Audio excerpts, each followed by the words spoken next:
Now, the number of people who are satisfied with the government's record, according to the polling, is about 1 in 10, which, just so you know, is about the same as the number who think the moon landings were faked. The most unpopular government in recorded history after 15 months. That is pretty impressive. Now, they've obviously decided that the way out of this is to press a big red shiny button, which is labeled "Let let's make everyone angry at people fleeing violence and persecution." That's Shabana Mahmood, our Home Secretary, and the government's agenda. Now, I'm really delighted to be joined by Zack Polanski, who is the still pretty new leader of the Green Party of England and Wales, but obviously is everywhere, not least because the Greens are surging in the polls. They've got the best ever polling. In some polls, they're ahead of the Labour Party. And bear in mind, they came second behind Labour in 39 seats when they got about a third of the vote of what they're currently polling in many polls. So Labour should be worried, but they're not acting like it, because they're acting like that it's only reform that they're bothered about. I want to start with that, actually. Zack, hello, by the way. Good to see you. Thanks for having me. Yeah, do you not think it's interesting that the Green Party are surging? I mean, I know, you've got over 150,000 members now. It's eclipsed the Conservatives. And according to the YouGov poll, about half of 18 to 24-year-olds back the Greens, reform on 5% amongst that age group. Then Labour aren't acting like it. It's not like, they're doing what they're doing this week. Coming up with one of the most harsh asylum regimes in Europe does not scream, "We're worried about the Greens," or "We're worried about this." What does that? What do you make of that? Well, we know that the literal data shows us that they are losing more votes to the Green Party than they are to Reform, so they should be worried about the Greens.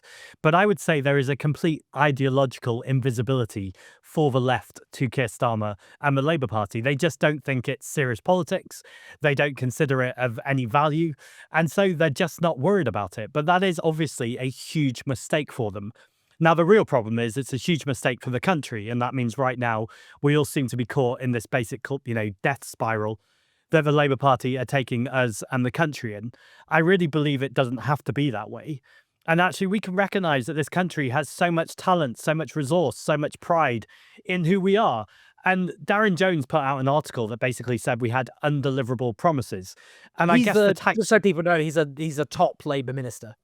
Right. And the tagline for the article could have been, "Let's make despair normal again." It was just this idea that nothing could be better. Things were the way they are. And if anyone had any idea that, we could have a different kind of an economy or a different relationship to power, then they just weren't doing serious politics. And we see this throughout this Labour government and in every way that they consider the left, socialists and progressives. And I think at this point, the only thing we can do is beat them and replace them, because it's very clear that they are not listening. They are not willing to hear or take on a better argument. And I think at that point, you're just talking about electoral politics and actually creating such a credible electoral threat that they have to turn around. I don't think they will at this point, in which case we've just got to replace them. What do you make of the fact that Tommy Robinson, the far-right extremist who's been repeatedly imprisoned for various offences, celebrated the government's proposals? He said that, this is the Overton window, being smashed. The Overton window is for those who don't know, it's what's seen as acceptable or mainstream at any given time. So he means the political debate is shifting towards the far right. That's what he's arguing. What do you make of all of that? Well, this is the route Keir Starmer's been on for a long time, both with his quoting or echoing of Enoch Powell, with his Island of Strangers speech. He said he didn't know that's what he was referencing, which means he's either totally ignorant about British political politics, or he's very happy to flirt with fascism. And I don't frankly know which one is worse in terms of the future of this country. We also saw him challenge Kemi Badenoch at the dispatch box from the right on immigration. He said that the Conservatives completely lost control of the borders, echoing some of the worst rhetoric of the anti-migrant kind of segment that there is with Tommy Robinson and Reform. And he's handing Nigel Farage this country on a plate, because if people want that kind of politics, they'll go vote for Nigel Farage and Reform. They already exist. So not only is this morally repugnant, it's also politically incoherent. It's a strategy that absolutely won't work. And again, is just feeding the fire of Reform, Tommy Robinson, and everything that their multimillionaire and billionaire mates are looking to do.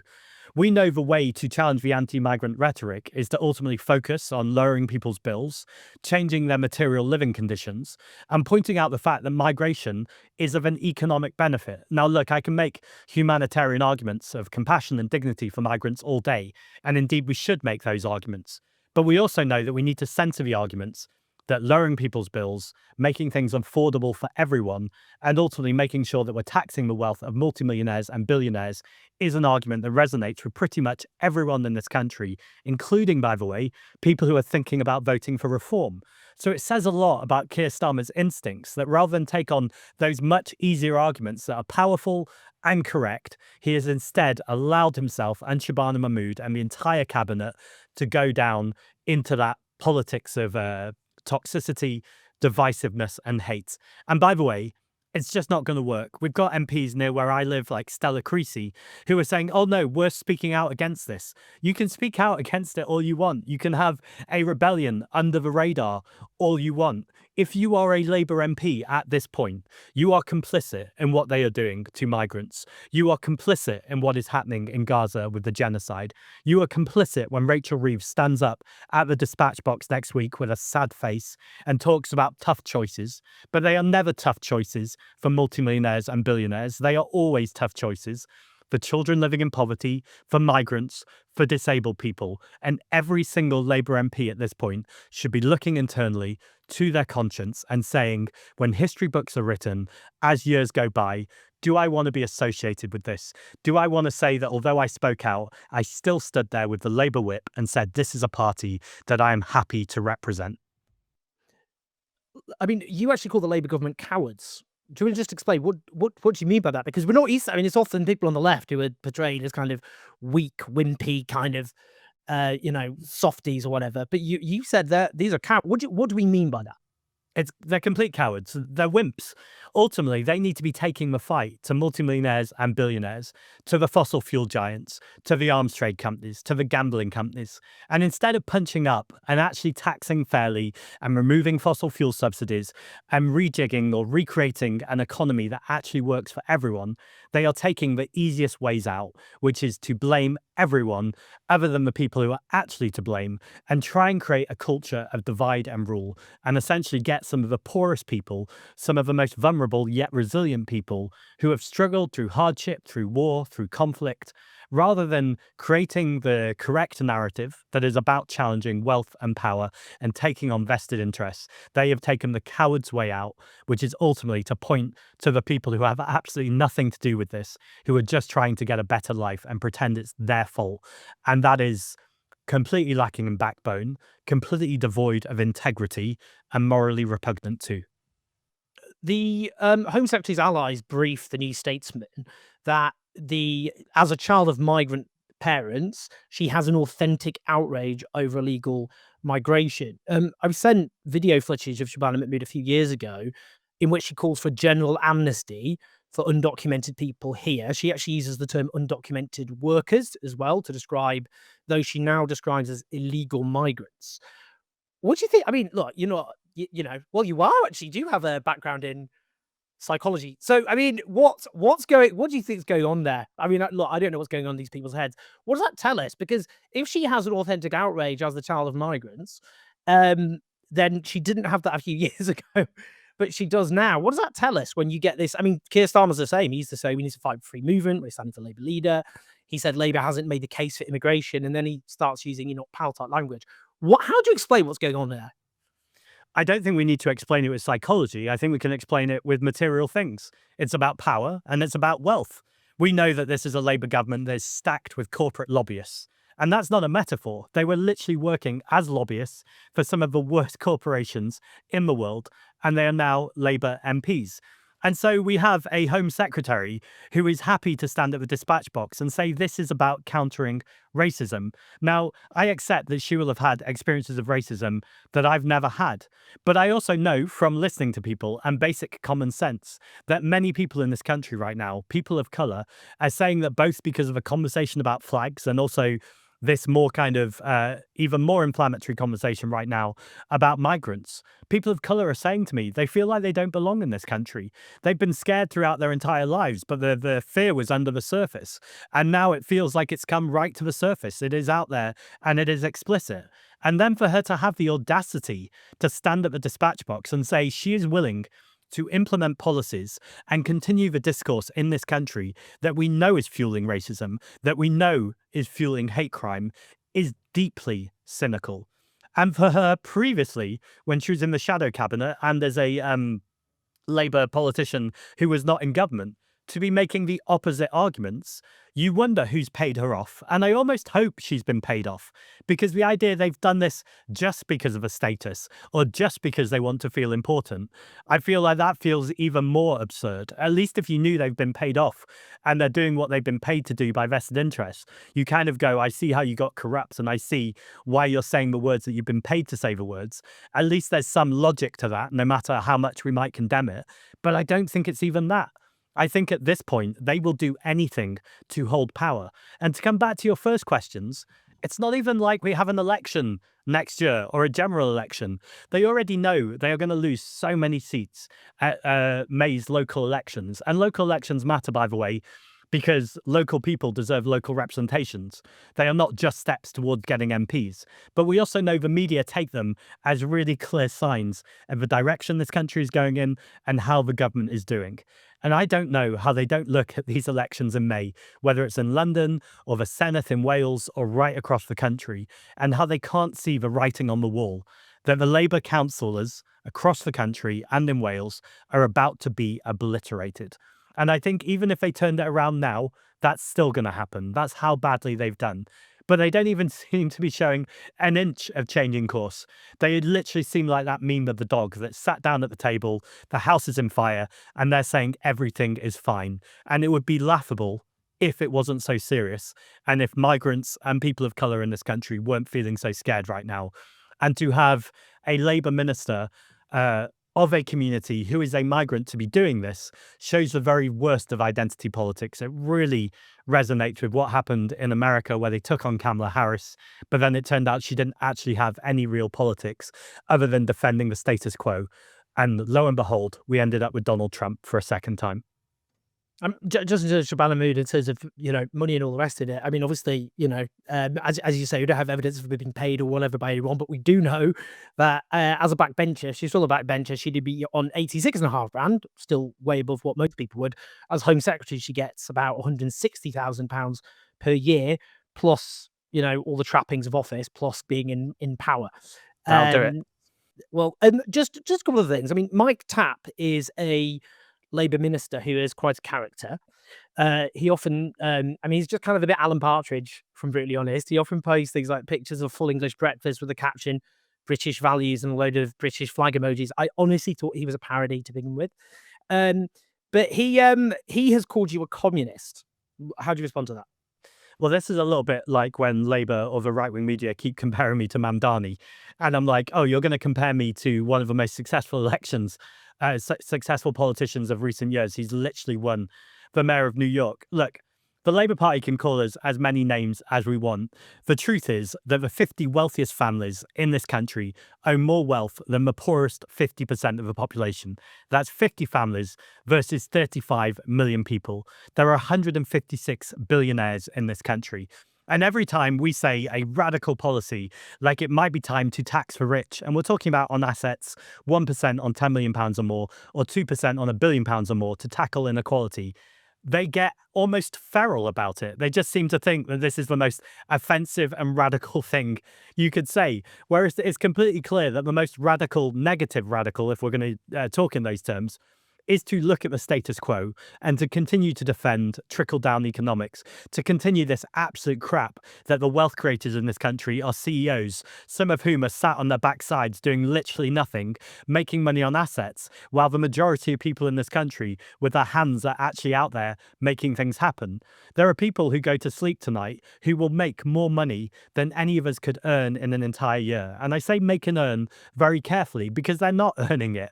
They are making it on their assets from doing absolutely nothing with those assets. It's a completely backward political system. And so when Mike Tapp started to call me names, I'll be honest with you, I clicked on his profile and I hadn't heard of him and I didn't know he was the actual minister. I went away and Googled and we were meant to be on Newsnight together and debating migration. And at some point he seemed to have mysteriously stepped out of a debate. And because this is the thing, these people's arguments cannot stand up when met with facts. They have literally nothing other than vibes. And the problem is they're not even good vibes. In fact, they're the very worst kind of vibes you could possibly imagine. And so I think they know they're losing their seats. And some of them are going to increasingly be looking, I think, to the Reform Party and go, well, I'm halfway there. I might as well just go there and finally finish it off. I mean, again, it's laughable, but it's also deeply grim because it does have real consequences. But there are some Labour ministers who are fluent and articulate, and when you're listening to them, you think, I don't agree with you, but you seem a little bit more, at least there's a coherency about what you're saying. But then there's this new group, particularly of some of the newer intake, who they just can't even string a sentence together. Your interview with Luke Akehurst, I mean, it's literally been his job for decades, and I don't mean it as an insult. The literal title of it is to be an Israeli lobbyist. You asked him some basic questions about Israel, and he appeared to not even know the brief that he's had for years now. And we're seeing that pattern over and over again. People who have got into politics, not because they believe in anything or because they actually want to change anything, and certainly not change anything for anyone's good, but just because they want to be there, just because they want that job and they want their friends, their family, and their prestige and status. And it truly is appalling. It certainly was an experience interviewing him. Final question. Latest YouGov poll has the Greens on 17 points, going up 2 points. The Greens got about just over 6% at the last election. So that draws equal the Conservatives, also in 17. Labour on 19%. Reform on 27%. So there's still a way to go there.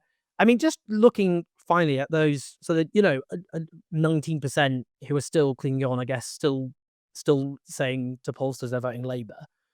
What would you say to them now? What would you say to a Labour voter who is still saying, look, whatever's happening with the government, and we know from the polling of even that 19%, a lot of them not obviously happy. What would you say to them to try and win them over? I'd say to them that we deserve better. And I think far too often, the reason why people don't leave the Labour Party is about imagination. And I don't blame them for that. Corporate lobbyists, the arms trade companies, the oil and gas companies, the gambling companies, and indeed the Labour lobbyists I was just talking about, have spent a lot of time and money to invest in narratives in the media that tell us things can't be different, it can't be a different way. And if you dare to imagine, then you're a fantasist or you're being impractical. And what I would say to those people is to increasingly listen, to learn, to keep having conversations, because it really doesn't have to be this way. Now, look, I get it. I'm not here to defend the Tories. The Tories absolutely broke this country. From Thatcher's neoliberalism to decades of austerity, the country is on its knees. And there is no doubt that the Labour Party or the Labour government were handed a pretty awful hand in terms of how to turn the country around. Now, I won't be disingenuous. As Green Party leader, it would have been my job to challenge the Labour government anyway. But I genuinely, and my colleagues genuinely, wanted to take on a constructive tone. And I have this with some Labour politicians, with Sadiq Khan. He's someone I disagree with on most things, but actually I think most of the time his heart is probably in the right place. This is not the Labour government we are dealing with. These are people who are not trying to turn things round. In fact, I think we are totally arguably at the point where they are worse than the Conservative Party we just had. They believe in nothing. They will sell anyone and anything down the river. In this interview, I'm not talking about one of the most obvious things, the climate crisis. Right now, they are refusing to rule out new North Sea oil and gas at Rosebank. They're claiming it's about jobs, yet half of jobs in the North Sea have gone anyway. This again is about money, and it's the same government that are subsidizing the fossil fuel industry with loopholes. So this is just one example, but we can also have it with workers' rights, with the National Health Service, with their approach to send education. You can almost look at any policy, and every single time this Labour government go, how do we make this for profit rather than people? And in every single decision, they will make sure they are not considering you, They don't care about you, nor our working class communities, nor future generations. They care about two things. They care about making money for their multimillionaire and billionaire mates and corporations, and they care about staying in power. They don't deserve your vote. And if this sounds just angry, I can completely give you the flip side. I've never been more hopeful, because actually for a long time, we've known that the government is terrible, and we've known that British politics is broken. But there is now a real alternative, and that alternative is surging in the polls. Yesterday, I was on BBC Radio, and just before me, they had Kemi Badenoch. During that interview, they asked Kemi Badenoch about me. And when it came to the interview, the very implication of it is that Kemi Badenoch is irrelevant, because she is irrelevant. The old party system has completely crumbled, and it's now time to take on Farage. We can only do that by challenging this unpopular Labour government and replacing them. And once we've replaced them and we take the fight to reform, that's how we make hope normal again. That's how we invest in our communities. That's how we make sure that we empower communities, that we lift people's voices, we redistribute power and wealth in this country, and we can actually have pride in our communities. That's something worth voting for. Join the Green Party. Cheers, Zach. Hugely appreciate it. For everyone watching, do obviously leave your comments. Want to hear what you think. Press like, subscribe, share the video. But Zach, thanks for taking some time from your extraordinarily busy schedule to have a chat. Thank you.